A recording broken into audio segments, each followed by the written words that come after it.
حضرت قبلہ سید عبد القادر شاہ صاحب باپو شریف جبل استقامت تھے. جو معمولات آپ نے اپنائے تو دیکھا گیا کہ بے انتہا مصروفیت کے باوجود آپ کے معمولات میں ذرہ برابر بھی فرق نہیں آیا. آپ نے اپنی زندگی کو ایک مشن اور ایک مقصد کے تحت گزارا. پھر اس مقصد کے حصول میں ہر طرح کی رکاوٹوں کو عبور کیا، ہر طرح کی مشکلات کا سامنا کیا، مگر آپ کے پائے استقلال میں ذرہ برابر بھی جنبش نہ آئی.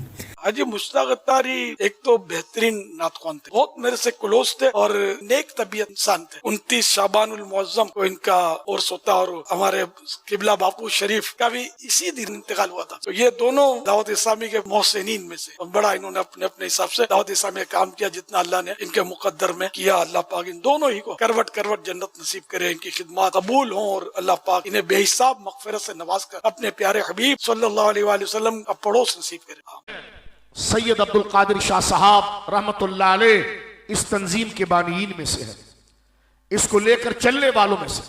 جہاں پر حضرت امیر سنت حضرت علامہ الیاس اتار قادری صاحب دامت برکاتہم العالیہ نے جہاں اس تنظیم کو کی بنیاد رکھی، اس کو چلایا اور آج تک اللہ ان کو صحت و سلامتی عطا فرمائے. حضرت سید عبد القادر شاہ صاحب رحمت اللہ علیہ، وہ حسینی سید، وہ کربلا کے شہید کا بیٹا اٹھا اور اس نے سلیم قادری جیسی عظیم ہستی کو کھڑا کیا اور الحمدللہ ایک اور تنظیم کی بنیاد رکھ کر اہل سنت کے حقوق کے تحفظ کے لیے یہ کردار بھی باپو شریف کی قسمت میں آیا ہے. ایک اور عظیم ہستی ہمیں یاد آتی ہے اور انہوں نے بھی دعوت اسلامی کے لیے بہت بڑے کردار ادا کیے. خود میری تربیت میں بھی ان کا بڑا کردار رہا. قبلہ سید عبد القادر شاہ صاحب باپو شریف، اللہ ان کے درجات بھی بلند فرمائے، ان کی خدمات دینیہ بھی قبول فرمائے اور ان کی قبر پر کروڑوں انوار و تجلیات کی بارش نازل فرمائے.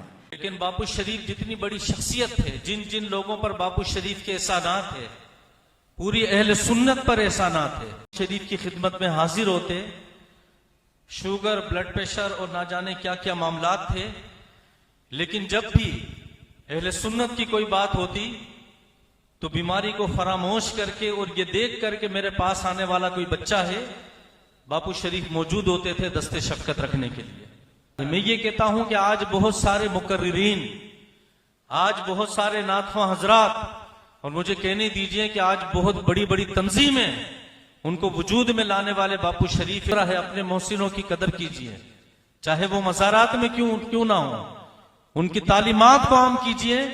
حاصل ہوا باپو شریف کی کوشش، محنت، یہ جو آپ کو دعوت اسلامی کا گلشن نظر آ رہا ہے، اس سے باپو شریف نے اپنے خون سے سینچا ہے. بے شک یہ سمجھ لیں کہ اتنی آسانی سے نہیں بنا، یہ گلشن باپو شریف کے خون سے بنا ہے اور باپو شریف نے خون سے گلشن کو سینچا ہے. میرے جنازے پہ رونے والوں، فریب میں ہو بغور دیکھو مرا نہیں ہوں، غم نبی میں لباس غستی بدل گیا ہوں.